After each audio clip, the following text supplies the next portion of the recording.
Saturday, September 28th, Part 1.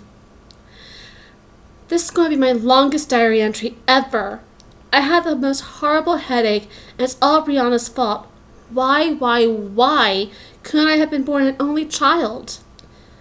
Okay, this is what happened. My mom and Brianna were supposed to see a matinee movie today, but Mom needed to go to the mall to buy a present for a baby shower she was attending later this evening. So she offered me $10 to take Brianna to the movie in her place. Since I was broke, I agreed to do it. I figured that at the worst, I could sleep through the movie and earn $10 for a 90-minute nap. The movie was called Princess Sugarplum Saves Baby Unicorn Island, Part 3. There must have been 400 squealing little girls there, and half of them were dressed up like princesses and unicorns. I should have charged my mom $50 for taking Brianna, because the whole event was so sugary sweet, it actually made me nauseous. But Brianna thought the movie was super scary, because there was a fairy in it. And she has this irrational fear that the tooth fairy is going to pull out all her teeth to make dentures for old people. I guess you could say she suffers from fairy phobia. Anyway, Brianna practically drove me crazy because every time the fairy appeared on the screen, she got really scared, grabbed my arm, and bumped my popcorn. I must have dumped 3 whole vodkas on a nice lady sitting next to me. But when that nice lady looks like she was going to slug me, I decided it'd be safer to eat raisinets instead.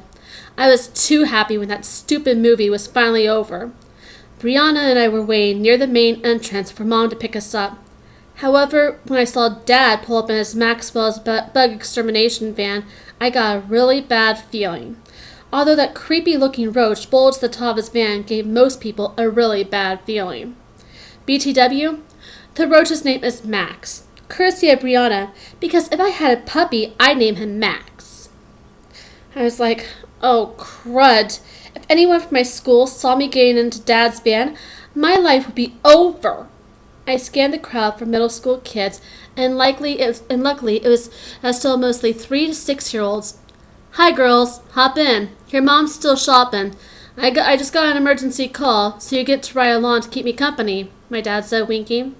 I was like, thanks, Dad, but I have an awful lot of homework to do, so could you just drop me home first, please? I was trying really hard to remain calm. My dad glanced at his watch and frowned. Sorry, but I don't have time to swing by the house. This customer is hysterical and has agreed to pay my emergency rates. She's hosting some kind of big shindig later today, and says her house is crawling with bugs inside and out. Hundreds of them just showed up out of the blue this morning. Ick! Brianna said, scrunching up her nose. Sounds like a box elder infestation to me, Dad continued. Hopefully she's not throwing that baby shower your mom is supposed to be attending later today. I grumpily climbed into the front seat of the van and tried to slouch down really low so no one could see me. Whenever we stopped at a red light, a bunch of people would point, stare, and laugh. Not at me, at our roach. For some reason, Brianna thought all the gawkers were just being friendly, so she started smiling, waving, and throwing kisses out the window like she had just been crowned Miss America or something. And Dad was pretty used to all the rude stares. He just ignored them and hummed along to his Saturday Night Fever CD. Thank goodness I noticed an empty grocery bag sticking out from under the seat. Even though it said, warning, to avoid serious injury or death, please keep plastic away from very young children. I poked 2 holes in it and pulled it down over my head. First of all, I wasn't a very young child. And second of all, I'd rather suffer a slow and painful death of asphyxiation than be spotted riding around in a roachmobile. I have to admit, we probably looked like a freak show on wheels. It was so embarrassing.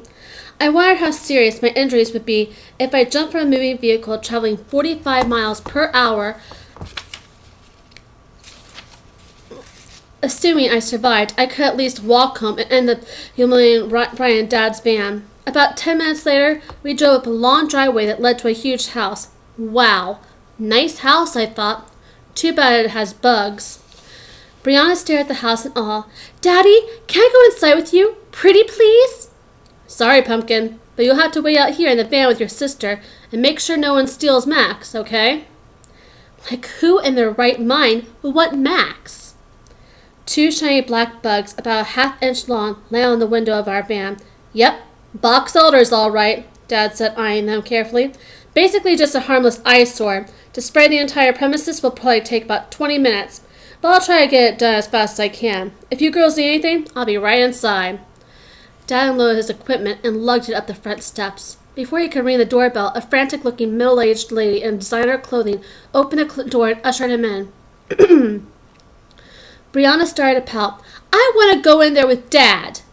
No, you're supposed to stay here and watch Max, remember? I said sternly.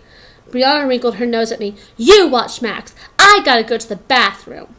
Brianna, Dad will be back real soon. Can't you just hold a little longer? No, I gotta go now.